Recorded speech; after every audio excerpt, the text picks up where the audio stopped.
should probably turn my phone off. Good evening. You're listening to Drum Smack here on T-Radio V. It is 9 o'clock here on the West Coast and midnight on the East Coast. My name is Brad. I'll be hanging out with you in the studio. We got Cam here as well tonight. What up, guys? And your host, Jeff Sorensen, is still touring.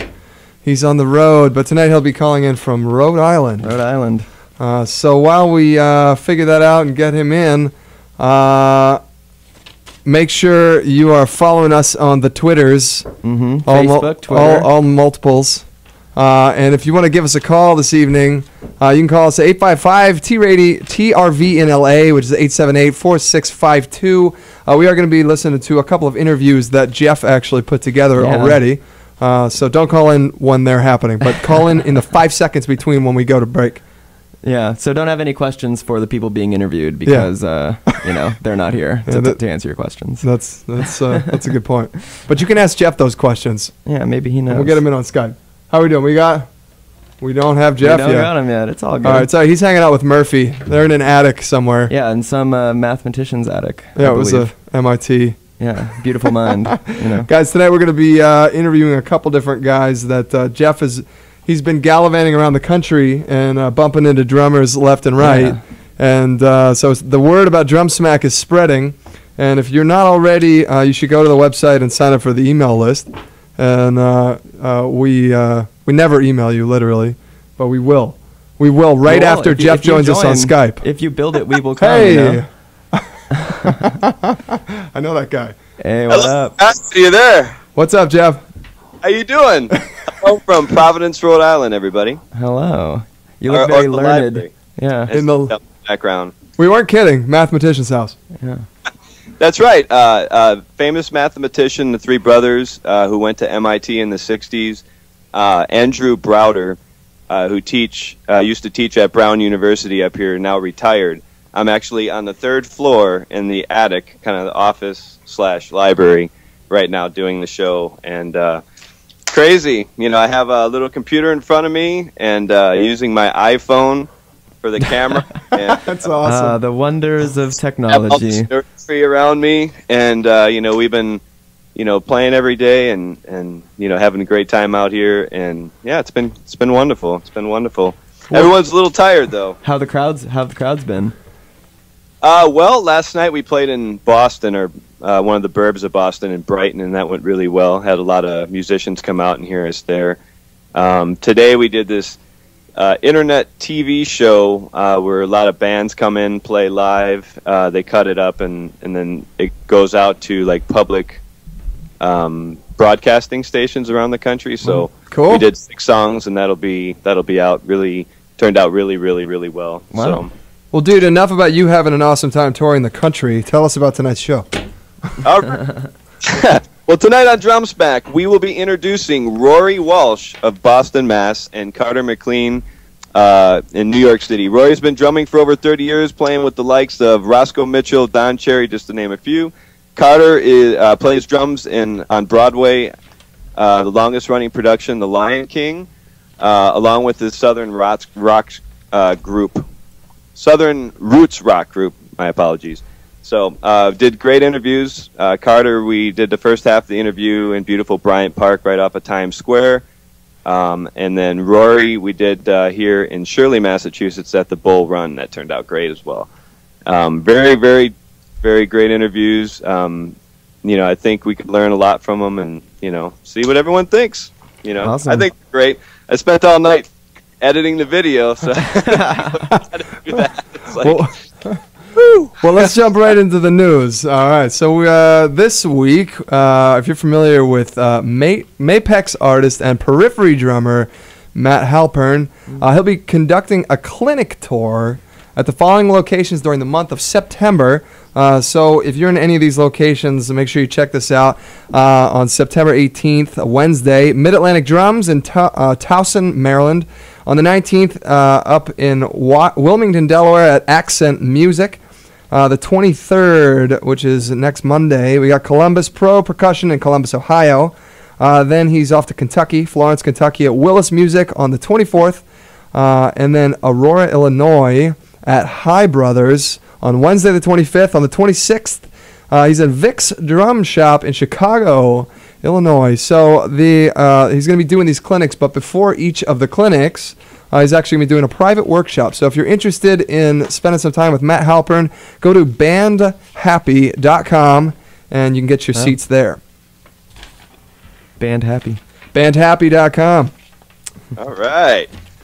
Well, recently, former Grateful Dead drummer Mickey Hart has teamed up with neuroscientist Adam Gazzaley, who studies cognitive decline and prevention, to begin researching the link between brain waves and memory. This all started when Hart's grandmother was suffering from Alzheimer's, and he started playing drums for her. He noticed that she'd become more responsive when he was drumming. I don't know if that had anything to do with volume, but since then he's invested a lot of time and money in exploring the therapeutic potential of rhythm.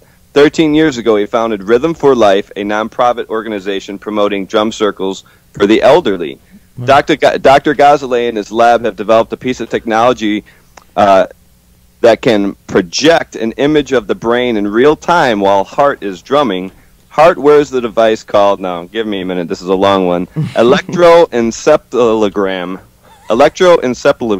Nice. head while performing, and projected image lights up and changes color in relation to rhythm changes. That's really cool. According to Gazzaley, this concept of rhythm might be therapeutic, has been around for a long time.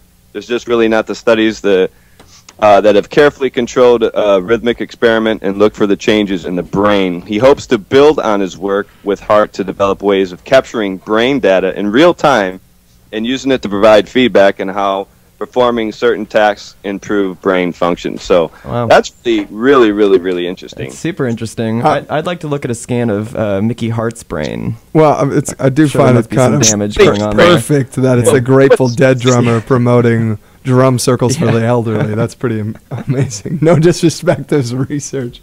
You know what? How about the video for that? What would that? That'd be pretty awesome. Yeah, like the elderly drum circle. Yeah, I'd dig it. We should get Mickey on. He can tell us all about it.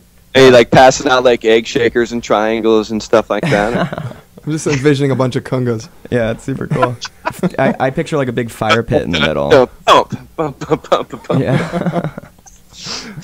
What do we got, Cam? Well, all right. I don't know if you guys are up on the Red Bull Flugtag. It's the big event that they have every year where people basically submit homemade flying machines and try and launch them off cliffs. And so just to connect that into the drumming world, at Purdue University, their all-American marching band, their members are busy at work creating the world's largest drum for the National Flugtag in Chicago. It's coming up September 21st, this weekend. Are they going to fly this drum off of a cliff? It's a giant flying drum. You're not kidding? No, I'm not kidding. That's exactly what it is. Wow. Last year, the band members were a part of this competition, what they called the Droppin' the Bass glider. Droppin' the Bass, which was launched off a 4-story lakefront platform in the Windy City. The team is back at it again this year with a new design, which they'll launch off a pier into Lake Michigan. Team captain Chris Yamamoto says Team Droppin' the Bass is building the world's largest drum to promote the Flugtag and to show off a more fun side of engineering students at Purdue University. You know, so it's not all just math and science and study. There's You know, they have There's some fun fun. in there. They have some fun. Well, we're gonna have a video of that up on the website tonight. We were gonna show it. But, take a look at the building. Check of it out this later. World's largest flying drum. Fantastic. So next up, we got Bon Jovi drummer Tico Torres.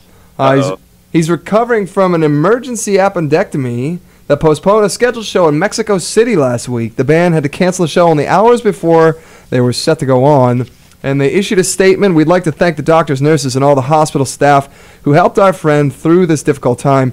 We'll remain here with Tico in Mexico City and see him through his release. He wanted to play through the pain in Mexico City and come back for surgery after the show, but his doctors won out, and he had the emergency surgery right away. Bon Jovi promises that all the dates for the tour will be rescheduled, and the Because We Can tour will continue through December. So Because We Can. That's fitting. That's a fitting name for the tour. Well, I'm happy that he didn't die, because That's true. you know, emergency appendectomy in Mexico. Great. It's no joke. Good stuff. Cool. So, Jeff, what's going on over there?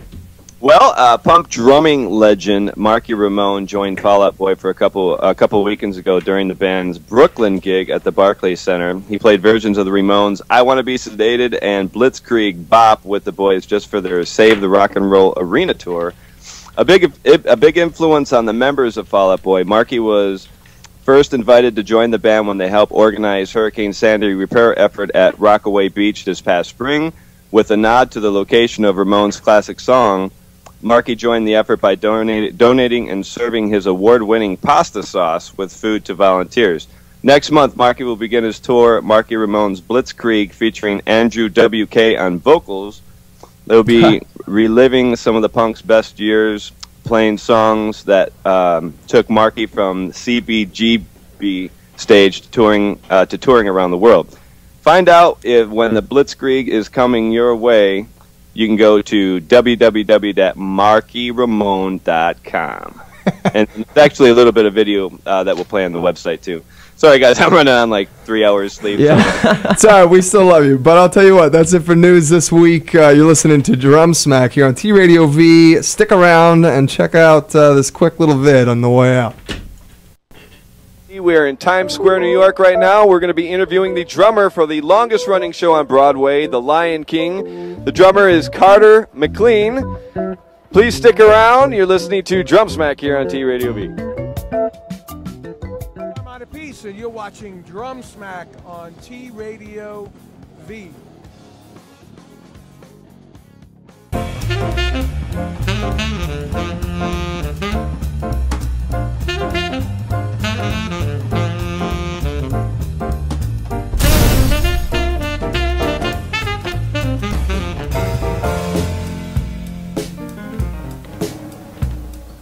Welcome back to Drum Smack here on T-Radio V.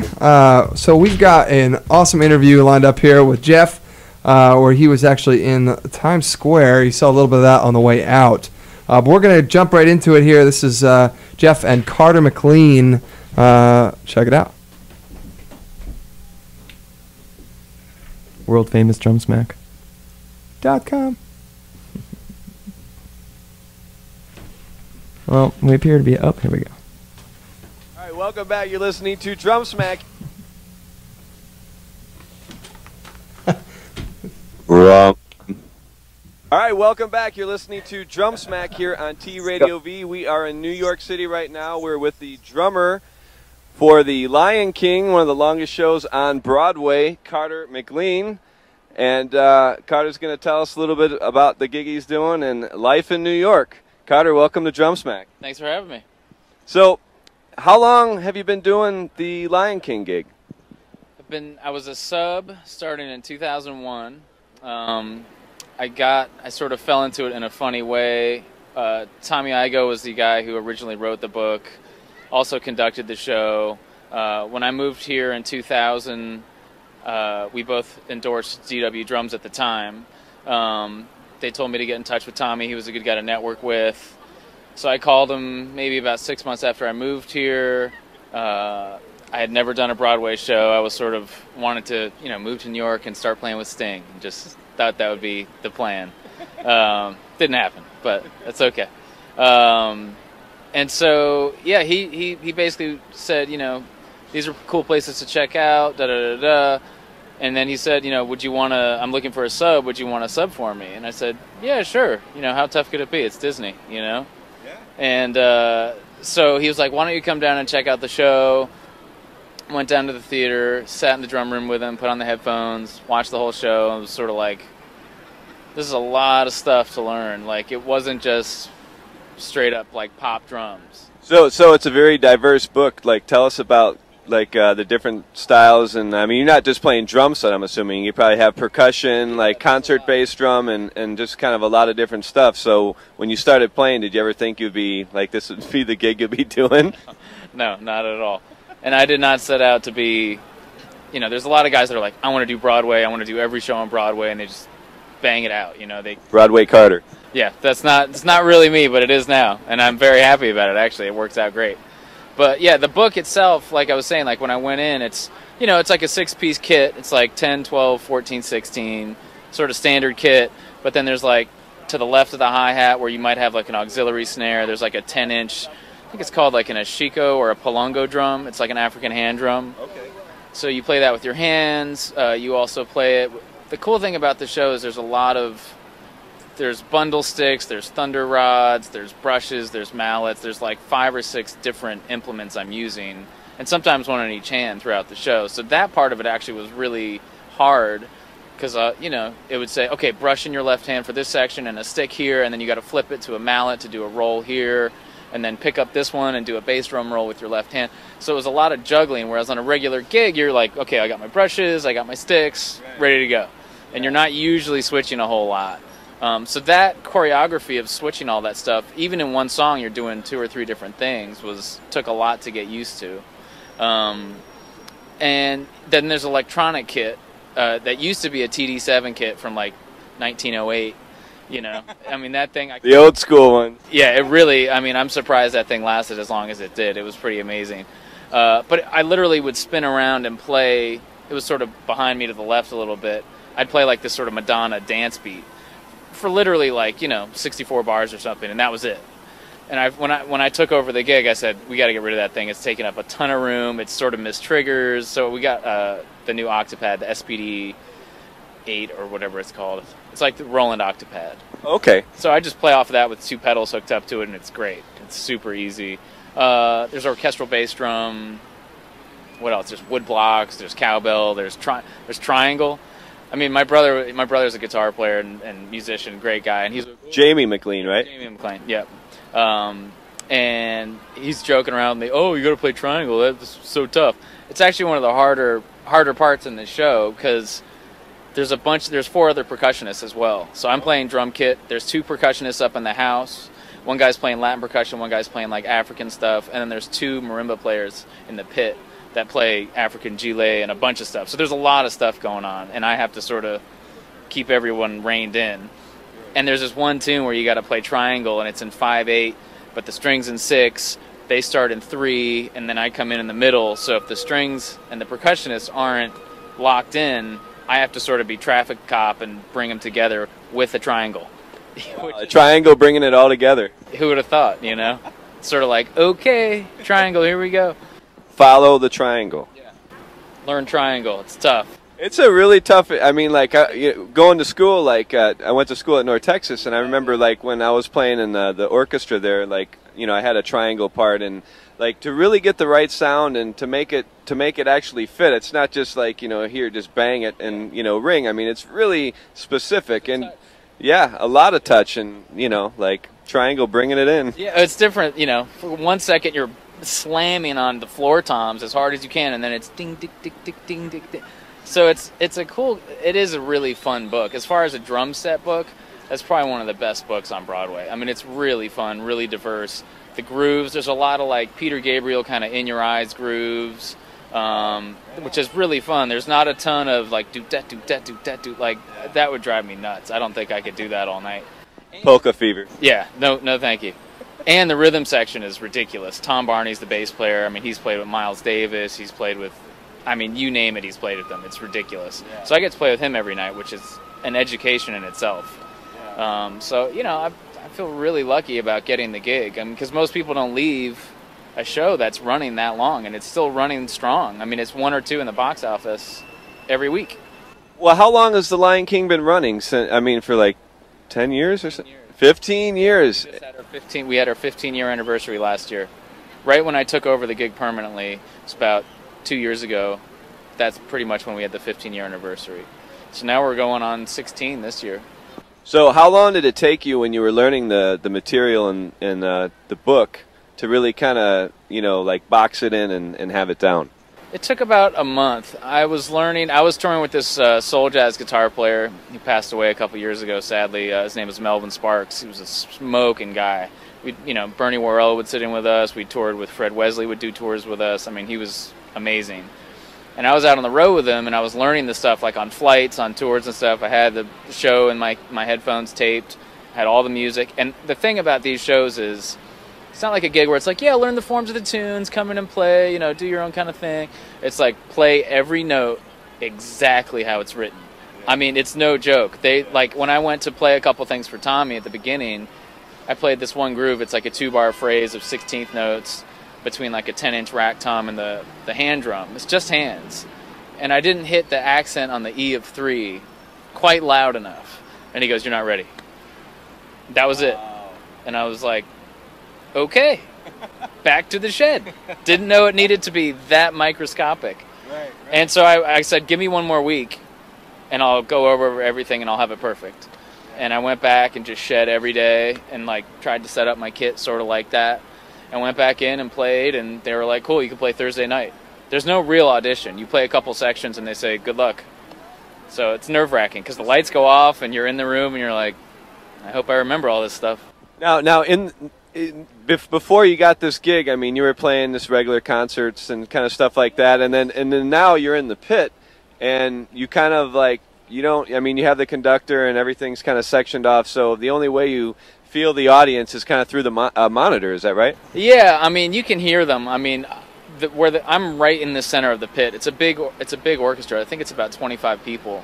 And the conductor's up on a podium. He's sort of up at stage height, and they actually boxed me in because it's so. Some of the first tune I'm playing like triple forte. I mean, I'm slamming, and the strings are right next to me. So if I wasn't boxed in, they'd be blown out. So I'm actually everyone's on a video camera for the conductor. But I can see the front row a little bit, and then on the camera you can sort of see the audience. You know, people get fired up. They're all smiles when the elephants come, down the aisle. It's funny. But The kids love it. yeah, the kids love it. Come check it out. But it's cool. I mean, the biggest thing is, like, I know it's a packed house every night. I think it's like 1,800 people or something. And, yeah, it's one of the biggest theaters. Is it run like 5 nights a week or? Shows a week, 8. Yeah, so Mondays we're dark. Every other night we're going. Like Saturday, Sunday, there's 2 shows. Okay. It's great, though. I mean, the biggest thing is, like, everyone in the pit has done it so many times. Everybody finds little hits and stuff to throw in subtly that's like makes it fun, because if you've done it, I've been subbing there, I've been playing the show for 12 years. So you play it a couple hundred times, or what is probably thousands of times at this point. You got to find little things to like make it a little different, And the bands, I mean, it's like world-class musicians down there. I mean, the guys are ridiculous. Ted Baker's the keyboard 1 player. He used to tour with Steely Dan and Art Garfunkel and Philip Glass. I mean, he's like ridiculous. Like when he wants to just bust stuff out, it's amazing. Yeah, and it's fun. Everybody's super on point. So you can't really have a bad night there because everybody's so good. It's fun. That's awesome. Well, we're coming up on a break, so we're going to be right back. You're listening to Drum Smack here on T Radio V. We'll be right back and more with Carter. Stick around. You're listening to Drum Smack on T Radio V. Okay. You're listening to Drum Smack on a T Radio V. You're listening to Drum Smack on T Radio V. This.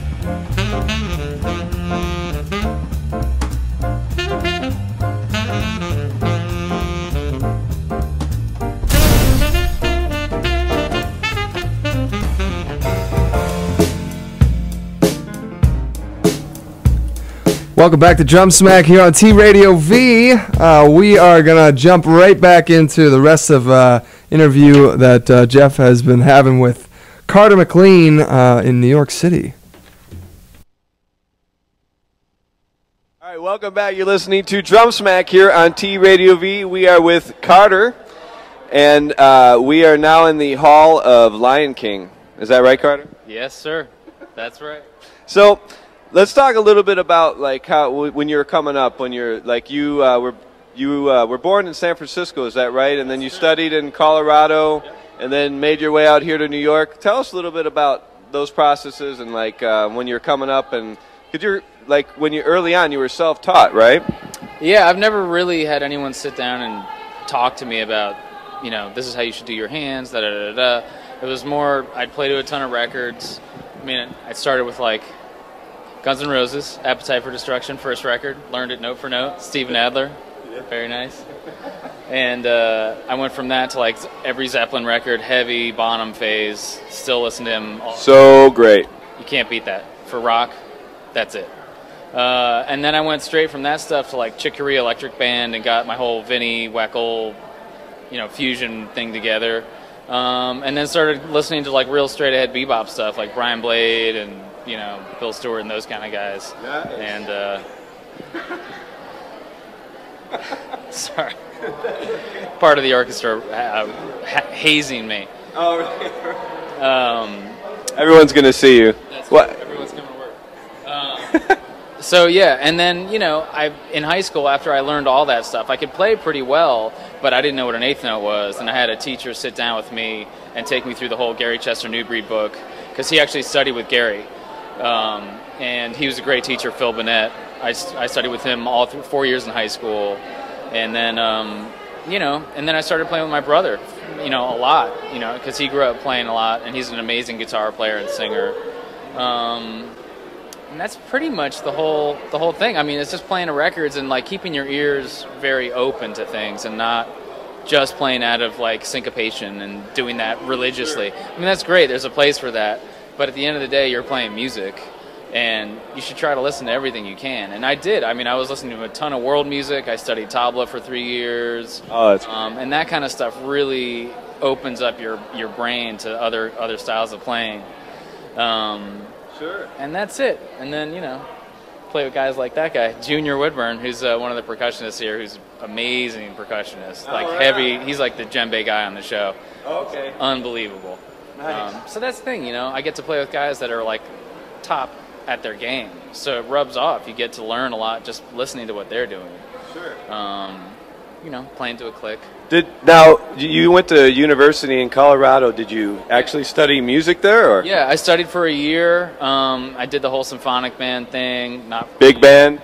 Did the big band. Yeah, actually, the big band was actually really good. We did a bunch of JE things. Good for reading, right? Yeah. Sight reading, all that stuff. And we were playing like Bob Minster charts and Maria Schneider charts, like stuff that was really very syncopated and would sort of trick you. And they would display something by like a 16th note for like 16 bars or something. But it was a great band. There's the guys in that band, Eric Deutsch, who's an amazing piano player, plays with Charlie Hunter and he's got his own thing going on, was there. Joe Russo, who now plays with like Phil Lesh and Bob Weir with the Further band or whatever. He was living there at the time. So all these really great musicians were at school with me at the same time. So it was a good time to be out there. Yeah, right. So, yeah. Right on. So, like, when you're after college, you came here, and then you were working at you got a gig at like a music store here in town. What music store was that? And then tell us the story. You met one of Stevie Wonder's guys, right? Yeah. This is I was working at Manny's Music, which is 2 blocks from here, and one of Stevie Wonder's drummers came in. He was I forget the album he's on. I'm gonna have to look up his name, and this was 12 years ago. And I was actually just practicing. As a good reason to work in a music store is I could sit and sort of practice. Sure. And he came in and just thought I was playing, checking stuff out, and he's like, "Man, who do you play with?" And I said, "Nobody, I just work here." And he said, "Oh, well, we got to fix that." And he invited me up to Harlem to this place called St. Nick's Pub, and Roy Ayers was playing that night, and he was playing with him. And he's like, "Well, come up and sit in with Roy." I said, "Okay." And then he's like, "The gig starts at 1 a.m. I'm like, "All right." So I went up, and he saw me walk in the club and signaled me to come down. Right. In the middle of a tune. Roy Ayers is blowing, and we do a trade-off mid-tune, and I finished the tune, and Roy Ayers never turned around, and he counted off the next tune and looked back and just sort of said, "Who's that guy?" And then we played like 2 more tunes, and it was really great. A lot of stuff like that would happen in the city, and it happened. I only worked at that music store for maybe 4.5, 5 months, and I'd made a promise. I said, as soon as I get a call for a steady gig, I'm quitting, because it's easy to get stuck in a store and just stay there. And so I quit. As soon as I got a call to do like a couple weeks of a tour, I was out. Yeah. And then that led to other tours and playing with singer-songwriters, and then eventually I've been playing here for most of the time I've been in the city. I've been really lucky. Yeah. Wow. So. Well, Carter, I want to thank you so much for coming on Drum Smack, and I know you got to get ready to go to work, and we're going to take a couple pictures of your setup, and we'll post them on our website so people can see. But thanks so much for coming on, and we'll see you when you come to LA. Yeah, definitely. All right, you're listening to Drum Smack here on T Radio V from New York, and we'll be. Definitely. Hey guys, thanks so much, Jeff. That interview was that was a lot of fun to learn about what it's like to play on Broadway. While we grab Jeff here on Skype, make sure to again follow us on the Twitterman. The Twitter webs. The Twitter webs. And then the Facebook. Actually, you know, we post stuff on Facebook, so if you want a reminder during your week. We do. I post things on yes, Facebook. Cam. It's a lot of fun. Do we have Jeff? Yes, hello, everybody. Hello, Ellen. Jeff, tell us about Rory, man. What's up next? Well, Rory, he's been playing for about 30 years, and he was born over here, and then he grew up as a lad over in England and Ireland, and then he came back over here. So I have about like 25-minute interview, and I had to cut it up a little bit. We're definitely going to cut it up into a couple different shows, but really deep guy, really insightful, very knowledgeable, and it's really kind of good just to kind of have a perspective. And we were talking about Led Zeppelin and some bands, and the viewpoint over here on the influence of what that was to rock, and then he kind of offered another perspective on what it was like when it first came out over there. So really interesting interview. Rory is a great guy, and I think you'll like it. Check it out.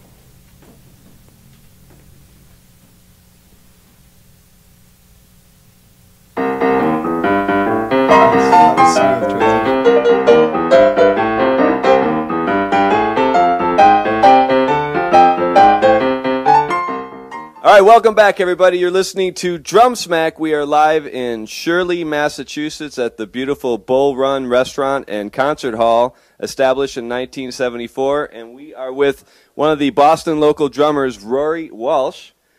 And we're going to be talking to him about what's going on up here on the Northeast Coast. And he's going to tell us a little bit about all the kind of gigs and stuff he's been doing. So please welcome to Drum Smack, Rory Walsh. How you doing, man? I can't complain. It's been a great night. You guys sounded great tonight. Yeah, did you like that? The Pete Anderson Trio? Absolutely. I love the little Korg hand bass, left-hand bass.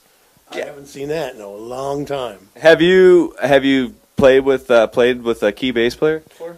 I have. I really liked it. It tends to make me play real sparse. You know, you want to hook into the bass. You know, there's not the elasticity, of course, of having a real upright or electric player, but hey, man, it's great.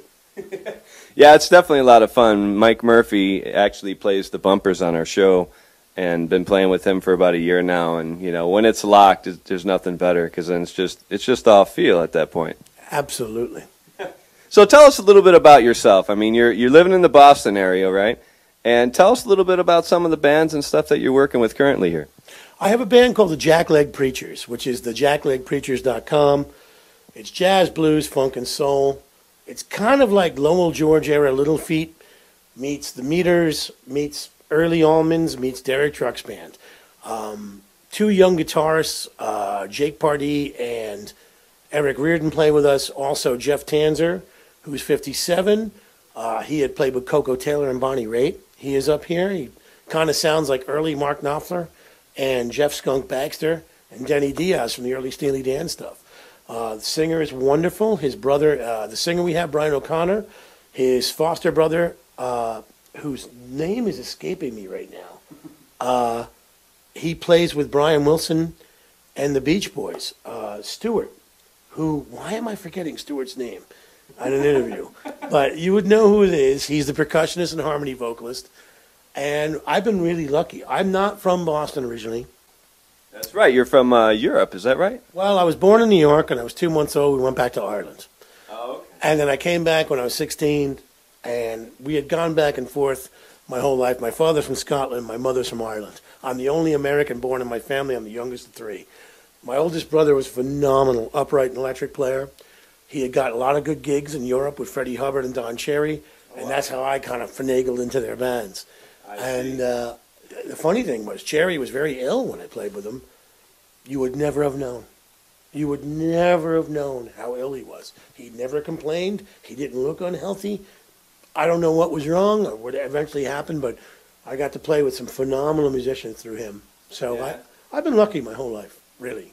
Yeah, so before let's go back to the beginning a little bit, and like when you're coming up. I mean, tell us a little bit. I mean, tell us a little bit about who your influences were when you're over in Europe. I mean, and just kind of like, you remember a moment or maybe seeing a live show that kind of just like, hey man, I want to play the drums, or you know what I mean?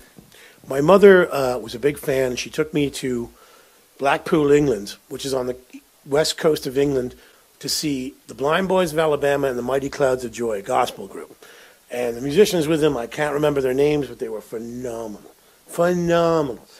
Also, my mother knew Art Blakey and Sarah Vaughan very well, because my mother had a friend who booked the Cork Jazz Festival, which was the first and probably the only jazz festival in Ireland going for years. And my mother had known these people, and she loved Dinah Washington. So I got to see these old videos she had. Also, she would play me Eddie Arnold. You know, Big Rock Candy Mountain, his version.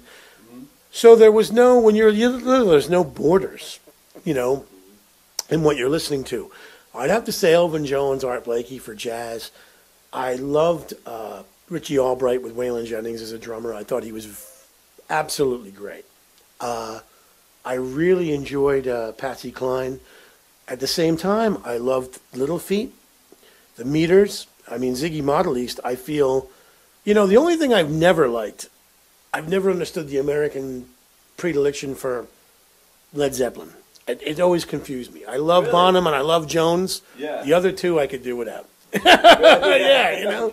And live. That's interesting. Yeah, just live, if you be honest, you can track 13 guitars, but when you play live, when Song Remains the Same came out in England, Scotland, and Ireland, people were chucking it out the window. It was like, God, they're terrible live. Yeah, that's a terrible live. I mean... It got panned.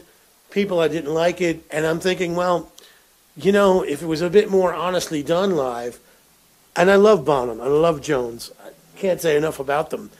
But the other two, I'm just like, wow, there's something to miss here. You know what I mean? Really? Yeah, in my opinion. Oh, that's interesting. Well, you know, coming to America, back to America as a reverse immigrant, you've had Ziggy Model East, you had Smokey Johnson, you had... These guys who played for Little Richard are probably one of the greatest bands ever. And I thought to myself, why would you want to get regurgitation from across the ocean? And I know that can be great cross-pollination, but it also can be dishonest. You know what I mean? It's how I always felt about Ginger Baker. I always felt he was like the Art Blakey or Max Roach of Britain. He was that level, where he was that intelligent. What he played always made musical sense. And as much as I love Keith Moon and John Bonham, I'm like, lads, it's a different level. It's like saying, you know, Tommy Ramone is the same leg as Buddy Rich. I'm sorry, there's a difference there. I have no afraid of saying my opinions. If arrows get slung at me, I don't care. You know?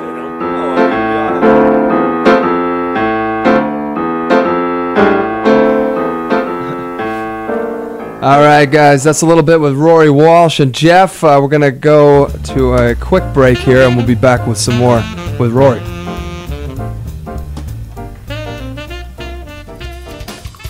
Oh, hi, I'm Drew Hester.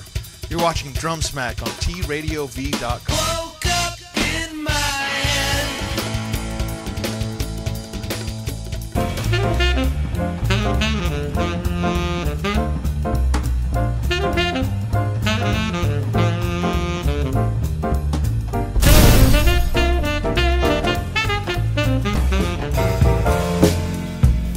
All right, you are listening to Drum Smack here on T-Radio V. We're going to jump right back into an interview with Jeff and Rory Walsh from Boston. Let's do it.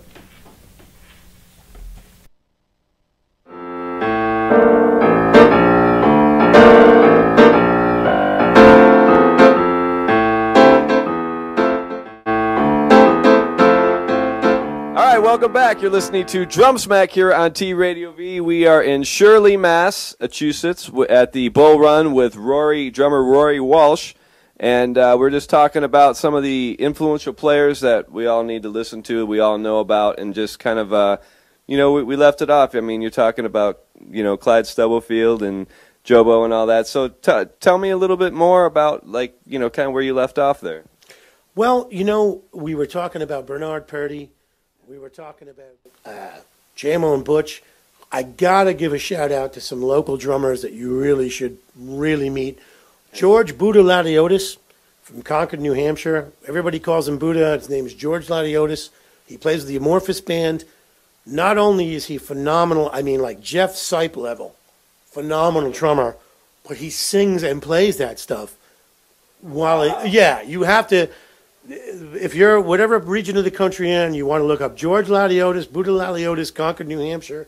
You want to hear him. Steve Peabody, he's got that Purdy shuffle down. He plays with the Aaron Brown Band. He plays with the Dave Balin Band. Dennis Monagle, who plays with Quill, who's local. These are all local guys. These are guys that are beautiful, beautiful drummers, and they're up here. Also, I got to give a shout out to North Shore Drums in Beverly, Massachusetts, owned by Nate from Portland, who is another fantastic drummer. So there's a lot of guys who came up here. I think a lot of guys got out of LA and New York during the financial crunch, and they went back to live, and they went to smaller cities, and these smaller cities got hip, and they got their scenes going. I am not originally from Boston, and I've been up here about 8 years, and I have to say there's a phenomenal amount of musicians. Also, we have to give a shout out to John Iltis from Henley Douglas Rhythm and Blues, HD R&B, wonderful drummer, and Pete McLean from the Boston Horns, who is absolutely David Garibaldi reincarnated. A wonderful, wonderful drummer. All right. So there's some guys up here that you play, and there's a real, how would I say it, a comradeship. There's a real friendship, you know, and it really works up here. And those guys, I would not recommend a coconut, as my brother would say. So, you know. All right, well, we'll check all those guys out and look them up. Tell us a little bit about your setup and what you like using for some of the gigs. I mean, like if you have any endorsements, or just tell us how you set up your kit and everything, and what snare drums you like using, and hi-hats and stuff like that. I've been really, really lucky. When I started, I'm 46. When I started in the early 80s, Ludwig and Slingerland were on their way out. Tama, Pearl, and Yamaha were coming in. Because like the cars, like Toyota and Nissan, or Datsun, remember that? Yeah. They put their research back into the thing. And to me, with the vintage kits, Dave Maddox, who also lives in Marblehead, Mass. Up here, a wonderful drummer. Obviously, I grew up listening to him. He said something so true. He said, there's a lot of terrible old stuff. You had to go through buckets of those cymbals. And the hardware is my big problem with vintage stuff. The reality, as drummers working with that, I play congas and timbales as well, and I found like people didn't really think about the hardware. So Yamaha, Tama, and Pearl were the game in town when I started. Ludwig and Gretsch and Slingerland were kind of fading out when I started, which is kind of odd to think, right? I use a company called Eames, E-A-M-E-S. It's run by a genius named Joe McSweeney. He grew up with Joe Morello in Springfield, Mass. He ended up doing Buddy Rich's last kit, the Radio Kings. That was Joe Morello who restored them. Joe McSweeney who restored them. He has Joe Morello's Brubeck kit stored in Eames Company. It's in Saugus, Mass. EamesDrumShells.com. Okay. And what he does is he can put Ludwig, Pearl, or Yamaha hardware on it for you. He cuts the tree. He bends the wood. He does everything. And this is a guy who bought the company from Ralph Eames, who rumored Ralph Eames is the guy who invented Radio King for Slingerland and took his tools when he quit Slingerland. I don't know how true that is. We'd have to look that up.